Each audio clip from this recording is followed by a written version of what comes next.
Well, hi there. Pastor Neil Ricketts from St. Andrew's Presbyterian Church, where you are loved. Matter of fact, if you'd like to know more information about our church, go to youareloved.net. Well, have you ever wondered what is the shortest verse in all of the Bible? Well, I'd like to tell you a story of how I found out what the shortest verse in all the Bible is. It's just 2 words. It's found in the book of John. So, I had this young man. I was a youth pastor in Lake Park, Florida. And this young man who just moved from Florida came in to find out he'd never been part of a youth group. He just saw all these teenagers on Wednesday night, and so he lived a couple houses down. He came in and he said, "What is this?" And I said, "This is a youth group." And he said, "What's a youth group?" And so Anthony, or Tony, and I became good friends. I took him under my wing and welcomed him back, and he definitely knows what a youth group is now. But each Wednesday night I would ask the teenagers to memorize a verse of the Bible. And we called it a sword drill. And when they correctly answered John 3:16, God so loved the world, or whatever verse it was, I'd throw him a Snicker bar or a Tootsie Roll or whatever candy I brought that night. Well, Tony picked up on that and he said, "How do I get one of those?" And I said, "Well, you have to memorize a verse of the Bible." And he said, "Memorize a verse of the Bible?" And so week after week he'd come in and I'd say, "Tony, you got a Bible verse for us?" "No, my bad, I forgot all about that." "We still doing that, Pastor Neil?" So one week, Tony comes in, he says, "Hey, we still doing that Bible thing?" I said, "Yeah, we're still memorizing Bible verse." I said, "Why? Do you have one?"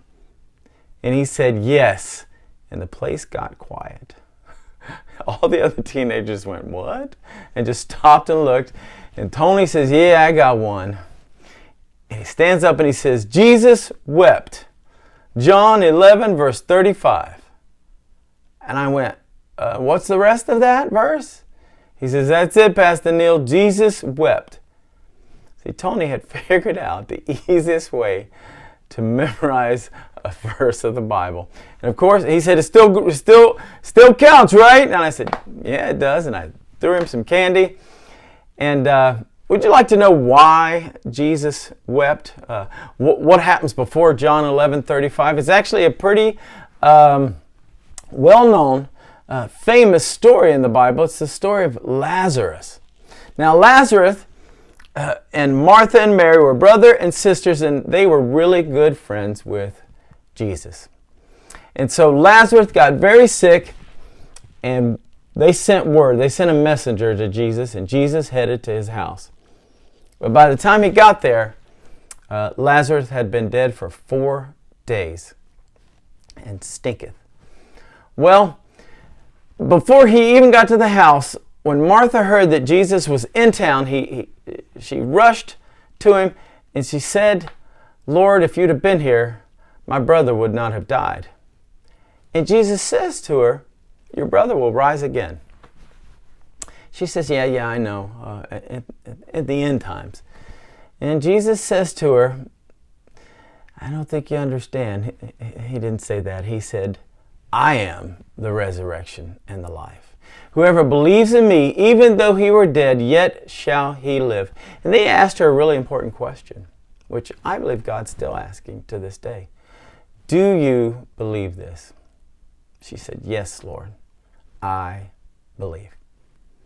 Well, she ran back to the house, told Mary Jesus was here, and before Jesus could get to the house again, Mary runs up to him and says the exact same thing. "Lord, if you'd have been here, my brother would not have died." The exact same question about the exact same situation, and Jesus answers them very different.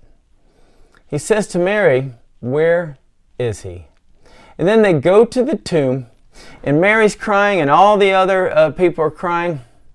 And that's where John 11:35 comes in, where Jesus wept.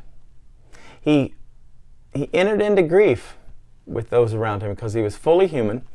Yet with Martha, he kind of pushes back and it shows that he's fully God. And he says, I'm the resurrection and the life. You know, I believe Martha needed the ministry of truth, and Mary needed the ministry of tears. And of course, Jesus is God, and he knows exactly what we need when we need it. He sees. So, now there's one other verse that happens after John 11:35 that is really interesting. And it says that Jesus is angry.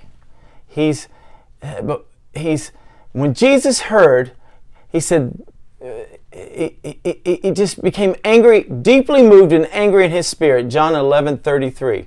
Actually, when Jesus saw her crying, and the Jews had come with her crying, he was angry in his spirit and deeply moved. Why does he get so angry? He's about to raise his friend up from the dead. He knows he's sovereign. He knows what's happening. He even said earlier that this is all going to glorify God. So why is he angry? Well, he's looking at one of the greatest nightmares, our nightmares, the loss of life, the loss of loved ones, and he's incensed. Dylan Thomas had it right. He wrote a poem called Do Not Go Gentle into That Good Night. Rage against the dying of the light. Jesus is angry at death because it's not part of God's original plan. Evil and death are a result of the fall of man. They're a result of sin. God didn't make the world full of sickness and death and all this fear and anger and racism and terrorism. Everything that's going on, that's not the way God made this world. He made the world good. He made us good. Jesus embraces death. He takes it on and he destroys the works of the devil. Revelation 21 verse 4. Man, this is such good news. He, God, will wipe away every tear from their eyes. Death will no longer exist. Grief, crying, and pain will exist no longer. The previous things will pass away. Jesus is angry at death and suffering and evil. And that's exactly what he came to destroy. He came to destroy destruction, to break brokenness, and to kill death. Well, you know the rest of the story. Jesus brings Lazarus back to life. He goes to the tomb and he tells them to remove the stone. And they say, he stinketh. It's been 4 days. Jesus says, roll the stone away. Tells them again, roll the stone away. And then, I love this, he boldly proclaims the power he has over life and death. He says, Lazarus, come out! And Lazarus comes out. Jesus has overcome. The grave is overwhelmed. The victory is won. He is risen from the grave. And I and you will rise when he calls our name. No more sorrow, no more pain. I will rise on eagle's wings before my God, fall on my knees and rise. Now, I'd love to tell you that's how this passage ends, and it ends with just this wonderful, everyone's celebrating that Lazarus is alive, but actually, verse 36, right after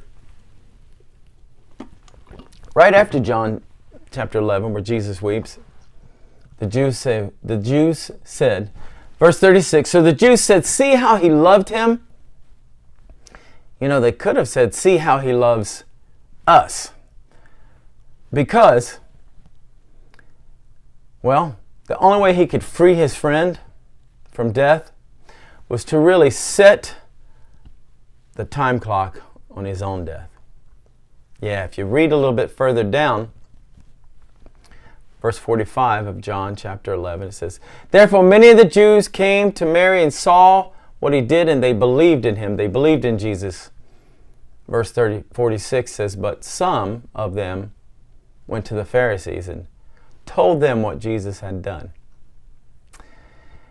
And then verse 53, from that day on, they plotted to kill him. See, the only way to bring Lazarus out of the grave was to put himself in the grave.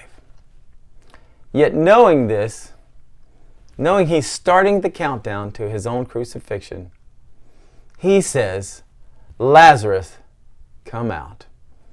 And you know what?